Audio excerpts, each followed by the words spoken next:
Now, of course, it's time for Which Way Nigeria, and I'm going to be sharing with you excerpts, of course, screenshots from a message that I came across that is going to be the base for our Which Way Nigeria today.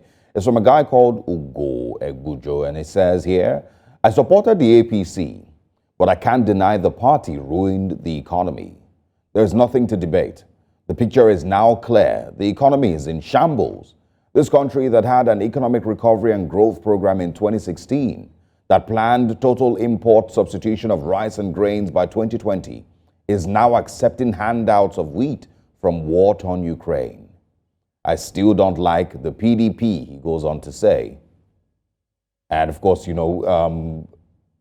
shares more, about his thoughts. But I can't deny the damage the APC has caused. To deny the abject failure to secure and unite the country is to deceive oneself. The party needs to rethink. The lies, propaganda, and pomposity should give way to some remorse and clear-eyed sobriety. It's been 9 years, and despite the rails and some bridges, we are still in the dark. They now seem like wasted years. Youths are fleeing abroad. Hunger rules the land. Crime is rampant. Truth is scarce. We used to talk about the 16 years of the PDP. Of course, everyone remembers that. We used to talk about the 16 years of PDP and describe them as the locust years. But now, we can't even own up that the APC has been around for 9 years.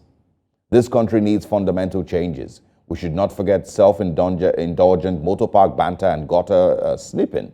This country needs unity and a transformational leadership. He, ends, it there.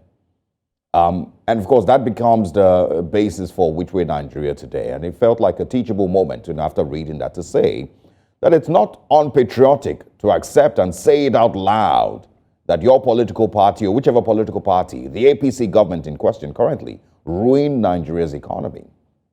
It's not illegal to say that after years of being a strong supporter of the APC government, you have finally decided to be open about your views. And in your opinion, they actually have made your country 100 times worse than you ever imagined. They say whenever a man wakes up is his morning.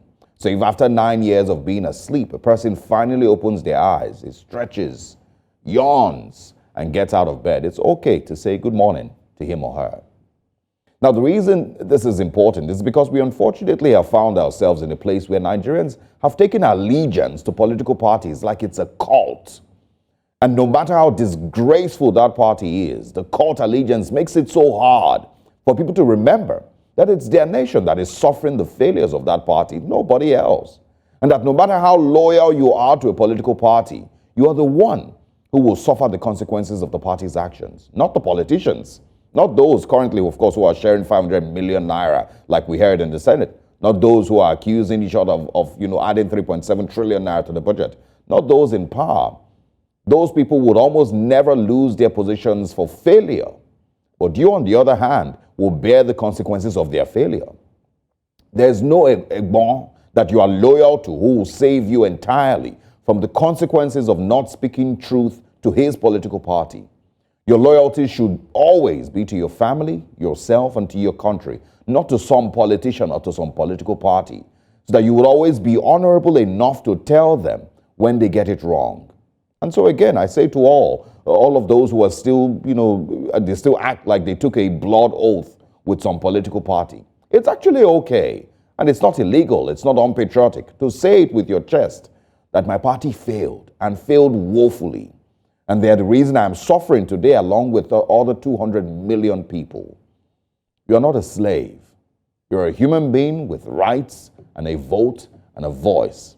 So don't be ashamed to be honest publicly about how your party ruined your country.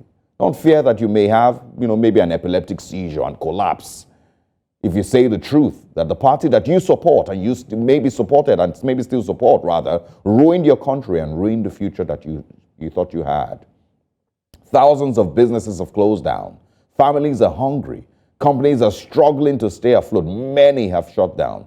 Thousands have died in the hands of terrorists. Of course, we still have 300 currently in captivity. Your currency is the weakest it has ever been. Your economy is in shambles. Your police force is still rated among the worst in the world. Your parents can't afford their medication in old age. All your friends, think of all of them, are selling off everything they have so that they can leave Nigeria. Our reality is not Manchester United versus Liverpool, where you need your side to win so you can brag. This is your actual life that we're talking about here. And so if you at some point have some standard or metric with which you rate the performance of a government, and you decide to be truly honest with yourself and say your truth, it is your right to do so. And you are doing so because right after politics is played, then comes reality. Good morning.